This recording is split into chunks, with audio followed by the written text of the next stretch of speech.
नमस्कार, स्वागत है आप सभी का। मैं हूं आपके साथ मनु तेवतिया। चलिए फटाफट अंदाज में आपको दिखाते हैं सभी खबरें।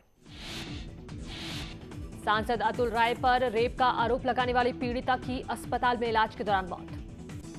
16 अगस्त को सुप्रीम कोर्ट के बाहर फेसबुक लाइव के दौरान लगाई थी आग। चश्मदीद युवक की 21 अगस्त को हो चुकी है मौत। उत्तर प्रदेश के धार्मिक शहरों के लिए योगी सरकार का स्पेशल प्लान। अयोध्या, वाराणसी, मथुरा और प्रयागराज में बनेगी 16 सिटी। केंद्र की तरफ से 859 और यूपी सरकार की तरफ से 473 करोड़ का फंड होगा जारी। गोरखपुर में सीएम योगी ने लिया राष्ट्रपति रामनाथ कोविंद के दौरे की तैयारी का जायजा। 26 अगस्त से यूपी के दौरे पर रहेंगे राष्ट्रपति कोविंद। एसपी आजम खान के बेटे अब्दुल्ला आजम को सुप्रीम कोर्ट से राहत। डबल पैन कार्ड के मामले में मिली जमानत, लेकिन अभी जेल में ही रहेंगे अब्दुल्ला आजम।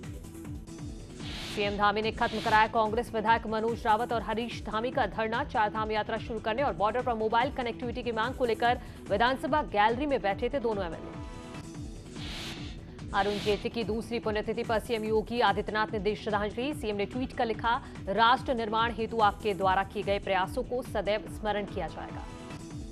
बीजेपी नेता अरुण जेटली की दूसरी पुण्यतिथि पर गृह मंत्री अमित शाह ने दी श्रद्धांजलि। शाह ने ट्वीट कर कहा, अरुण जेटली जी एक प्रखर वक्ता, प्रख्यात संविधान विशेषज्ञ होने के साथ एक सर्वप्रिय नेता थे। बीजेपी नेता अरुण जेटली की दूसरी पुण्यतिथि पर बीजेपी अध्यक्ष जेपी नड्डा ने दी श्रद्धांजलि। नड्डा ने ट्वीट कर लिखा, राष्ट्र निर्माण में आपकी जन कल्याणकारी नीतियों और कार्य योजनाओं का योगदान सराहनीय है। अरुण जेटली की दूसरी पुण्यतिथि पर उत्तराखंड के सीएम पुष्कर सिंह धामी ने श्रद्धांजलि दी। धामी ने ट्वीट कर लिखा, आपकी राजनीतिक सूझबूझ और वाकपटुता सदैव हमारी स्मृतियों में जीवंत रहेगी। यूपी में 11 आईपीएस अफसरों के हुए तबादले। डीसीपी शालिनी को कमांडेंट 23वीं वाहिनी पीएससी मुरादाबाद तो आदित्य प्रकाश वर्मा को कमांडेंट 43वीं वाहिनी पीएससी एटा भेजा गया। भारत में कोरोना के 25,000 से ज्यादा नए केस, 39,000 से ज्यादा मरीज रिकवर। 24 घंटे में 354 लोगों की मौत। अफगानिस्तान से दिल्ली लाई गई गुरु ग्रंथ साहिब की 3 प्रतियां दिल्ली एयरपोर्ट पर केंद्रीय मंत्री हरदीप पुरी ने किया रिसीव। यूपी में आज से कक्षा 6 से 8वीं तक के स्कूल खुले। 50% क्षमता और कोविड प्रोटोकॉल के साथ स्कूल खुले हैं। 1 सितंबर से खुलेंगे 5वीं तक के स्कूल। कानपुर में आज 50% के साथ खुले कक्षा 6 से 8 तक के स्कूल। कोविड प्रोटोकॉल का पालन करते हुए दिखाई दिए छात्र और स्कूल। प्रयागराज में भी कोविड प्रोटोकॉल के साथ आज से 6वीं से 8वीं तक के स्कूल खुले। बच्चों के लिए मास्क और सैनिटाइजेशन किया गया जरूरी।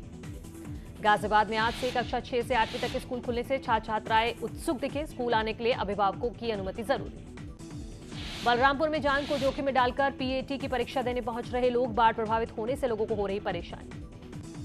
उन्नाव में भी सफलतापूर्वक आयोजित किए गए पीएटी के एग्जाम। सीसीटीवी कैमरे से परीक्षार्थियों पर रखी गई नजर। कोरोना नियमों का भी रखा गया ख्याल। हरदोई में 19 केंद्रों पर पीईटी परीक्षाओं का आयोजन किया गया। 9,402 परीक्षार्थी जिले भर से हुए शामिल। जालौन में आयोजित किए गए पीईटी के एग्जाम 2 पारियों में परीक्षा देने पहुंचे अभ्यर्थी। करीब 16,000 लोग पहुंचे। बागपत के 20 केंद्रों पर यूपीएससी पीईटी की परीक्षा शुरू। 15,000 से ज्यादा कैंडिडेट्स परीक्षा दी। कोरोना नियमों का भी ख्याल रखा गया। कानपुर के रायपुरवा इलाके में तेज रफ्तार कार खड़े ट्रक में घुसी। हादसे में 2 लोगों की मौत, गंभीर रूप से घायल 3 लोगों का इलाज जारी। ग्रेटर नोएडा में 12वीं मंजिल से गिरकर मासूम की मौत। कल खेलते समय रेलिंग से नीचे गिरा 1 साल का बच्चा। कल ही था बच्चे का जन्मदिन। आगरा में छत गिरने से बड़ा हादसा, 2 लोगों की मौत, 13 लोग गंभीर रूप से घायल। रुद्रप्रयाग के तिलवाड़ा में 70 मीटर खाई में गिरी कार। हादसे में एक युवक की हुई मौत। एसडीआरएफ की टीम ने दूसरे युवक को रेस्क्यू कर बाहर निकाला। कानपुर में सतीश महाना ने बच्चों के साथ खेली गोटियां। कार्यकर्ताओं के साथ घूमने के दौरान बच्चों को खेलता देख खेलने पहुंचे, वीडियो वायरल। वाराणसी में बरसात और बाढ़ के बाद अब शहर में बढ़ रहा डेंगू का खतरा। अस्पतालों में इलाज के लिए पहुंच रहे मरीज। शाहजहांपुर में पुलिस टीम की बड़ी कार्रवाई। एक दुकान में छापेमारी कर भारी मात्रा में अवैध शराब की बरामद। सेल्समैन को किया गिरफ्तार। बेटे और भतीजे के खिलाफ केस दर्ज। आगरा में 4 लोगों की मौत से हड़कंप। गांव वाले शराब पीने से मौत की जता रहे आशंका। पुलिस मामले की जांच में जुटी। मथुरा पुलिस को बड़ी कामयाबी। 26 लाख की लूट में वांछित चल रहे लुटेरों को किया गिरफ्तार। कब्जे से तमंचा और कारतूस बरामद। मेरठ में नशे के कारोबारी के घर कुर्की के दौरान मिला तहखाना। लंबे समय से नशे के कारोबार चलाए जाने की आशंका। पुलिस मामले की कर रही तलाश। बहराइच पुलिस को बड़ी कामयाबी। 25,000 के इनामी बदमाश को किया गया गिरफ्तार। कब्जे से अवैध असलाह समेत कई सामान बरामद। आगरा में पुलिस और बदमाशों के बीच मुठभेड़। एक इनामी बदमाश के पैर में लगी गोली। कब्जे से एक बाइक और तमंचा बरामद। आगरा में पेट्रोल पंप कर्मचारी से 11 लाख की लूट। बाइक सवार बदमाशों ने घटना को दिया अंजाम। झांसी में पति ने पत्नी की कुल्हाड़ी से काटकर की हत्या, बाद में खुद भी जहर खाकर दी जान। दोनों में काफी लंबे समय से चल रहा था विवाद। लखनऊ विधानसभा के सामने एक युवक ने दी जान देने की कोशिश, खुद पर डाला मिट्टी का तेल, पुलिस की सतर्कता से बची जान। कानपुर में क्राइम ब्रांच ने मोबाइल चोर गैंग के खुलासे पर कमिश्नर ने क्राइम ब्रांच को दिए जांच के आदेश। गिरोह का नेटवर्क बांग्लादेश, नेपाल में भी फैले होने की कही बात। गिरोह ने 10,000 से ज्यादा मोबाइल किए थे चोरी। शाहजहांपुर चौक कोतवाली इलाके में पुलिस ने मुठभेड़ में 2 शातिर लुटेरों को किया गिरफ्तार। लुटेरों के पास से बाइक, तमंचा और कारतूस बरामद। शामली के कांधला इलाके में पुलिस ने मुठभेड़ के बाद 4 बदमाशों को किया गिरफ्तार। बदमाशों के पास से पुलिस ने 2 तमंचे, 3 चाकू किए बरामद। ललितपुर के जाखलौन इलाके के सेपुरा गांव में बदमाशों ने सपा नेता के भाई को मारी गोली। घर में सोते समय बदमाशों ने सपा जिलाध्यक्ष के भाई के सिर में मारी गोली। चुनावी रंजिश में गोली मारने का आरोप। फतेहपुर में सदर कोतवाली इलाके के शांतिनगर में दीवार निर्माण को लेकर 2 पक्षों में विवाद के बाद फायरिंग में एक शख्स के सिर में लगी गोली। बरेली के भोजीपुरा इलाके के प्रहलादपुर गांव में जमीनी विवाद को लेकर 2 पक्षों में जमकर हुई मारपीट। दोनों पक्षों ने एक दूसरे पर बरसाए ईंट पत्थर। अमरोहा के नौगांवा तगा गांव में विवाद के बाद 2 पक्षों में जमकर हुई पत्थरबाजी और हवाई फायरिंग का वीडियो वायरल। कानपुर के चकेरी में लापता कार ड्राइवर का शव कार के अंदर हुआ बरामद। रक्षाबंधन के दिन ड्राइवर कार मालिक की बेटी को छोड़ने लखनऊ गया था। पीलीभीत में पुलिस धर्म परिवर्तन कराने वाले 2 लोगों को गिरफ्तार कर चुकी है। दोनों पर धर्म परिवर्तन कराकर शादी करवाने का आरोप। अयोध्या के चौक इलाके में अन्नपूर्णा मां मंदिर से चोरों ने रात में दान पात्र को किया चोरी। सूचना पर पहुंची पुलिस चोरों की तलाश में जुटी।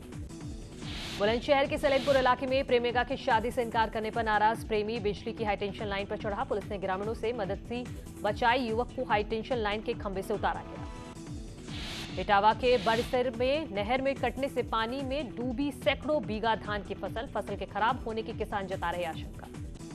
नैनीताल की नैनी झील का जलस्तर रिकॉर्ड स्तर पर पहुंचा। झील में खतरे को देखते हुए 1 इंच पानी बलिया नाले में छोड़ा गया। हल्द्वानी में 5वें दिन बाद खुला ज्योलिकोट अल्मोड़ा हाईवे। वीरभट्टी पुल के पास पहाड़ी से मलबा आने के कारण शुक्रवार से बंद था हाईवे। विधानसभा में 5,000 करोड़ का अनुपूरक बजट किया जाएगा पेश। साथ ही 5 संशोधन विधेयक भी रखे जाएंगे सदन के पटल पर। कांग्रेस विधायक मनोज रावत और हरीश धामी ने विधानसभा गैलरी में दिया धरना। 4 धाम यात्रा शुरू करने और बॉर्डर पर मोबाइल कनेक्टिविटी की मांग। सीएम धामी ने खत्म कराया धरना। अफगानिस्तान में फंसे भारतीयों को भारत लाने का लगातार किया जा रहा काम। बीजेपी सांसद अनिल बलूनी ने कहा, जारी है भारतीयों को लाने का महाअभियान। देहरादून में हरीश रावत के गणेश वाले पोस्टर को लेकर विवाद। मंत्री धन सिंह रावत ने कहा, कांग्रेस ने देवी देवताओं का किया अपमान के लिए माफी मांगे कांग्रेस के प्रदेश अध्यक्ष गणेश गोदियाल ने ऋषिकेश कर्णप्रयाग रेल लाइन को लेकर दिया बड़ा बयान। कहा, रेल लाइन का काम कांग्रेस की सरकार के दौरान हुआ था शुरू। खटीमा में 15 दिन पहले टनकपुर से खटीमा जाने वाली सड़क पर किया गया डामरीकरण पूरी तरह से उखड़ा। डामरीकरण में लापरवाही पर लोगों में आक्रोश। रुद्रप्रयाग में तोशी के ग्रामीण प्राथमिक स्वास्थ्य केंद्र की मांग को लेकर लोग कर रहे हैं आंदोलन। मांग पूरी न होने पर ग्रामीण आमरण अनशन पर बैठे। अल्मोड़ा में स्वास्थ्य विभाग की लापरवाही आई सामने। एम्बुलेंस मरीजों की बजाय भेजी जा रही दवाइयां। सीएमओ प्राथमिक स्वास्थ्य केंद्रों में गाड़ियों के न होने की कह रहे हैं बात। सलमान खान को एयरपोर्ट पर रोकने वाले सीआईएसएफ जवान का मोबाइल हुआ जब्त। प्रोटोकॉल उल्लंघन का है आरोप। विदेशों में भी सलमान खान के फैंस एक्टर के साथ सेल्फी लेते दिखे लोग। सलमान खान के बाद टाइगर 3 से कैटरीना कैफ का भी फर्स्ट लुक हुआ लीक। फैंस को पसंद आया जोया का अंदाज। कंगना रनौत की फिल्म खलाईवी 10 सितंबर को सिनेमाघरों में होगी रिलीज। एक्ट्रेस ने शेयर किया पोस्ट। मालदीव में दिखा मोनालिसा का ग्लैमरस अंदाज। पार्टी करती आई नजर। फिल्म शेरशाह के मुरीद हुए कमल हसन। जमकर की सिद्धार्थ और कियारा की तारीफ। देवोलीना भट्टाचार्य जी ने येलो बिकनी में शेयर किया डांस वीडियो। जमकर हो रहा वायरल। कृति सेनन ने दुल्हन के लिबास में लगाए 4 चांद। मनीष मल्होत्रा के लेटेस्ट कलेक्शन में खूबसूरत ड्रेस पहने आए नजर। जैकी श्रॉफ ने मुंबई के सबसे महंगे इलाके में लिया आलीशान घर। इनसाइट फोटोज हो रही वायरल। शाहिद कपूर की पत्नी मीरा राजपूत ने 23 सेकंड में किया मेकअप। फैंस बोले, भाभी जी ये तकनीक मेरी बीवी को भी सिखा दो। सुष्मिता सेन जल्द बनने वाली हैं बुआ। भाभी चारू असोपा को दी शुभकामनाएं। महंगा हुआ सोना चांदी 47,646 रुपए प्रति 10 ग्राम पर पहुंचा सोना, चांदी 63,030 रुपए प्रति किलोग्राम पर पहुंची। दिल्ली में पेट्रोल 101.49 रुपए प्रति लीटर तो वहीं डीजल भी 88.92 रुपए प्रति लीटर पर पहुंचा।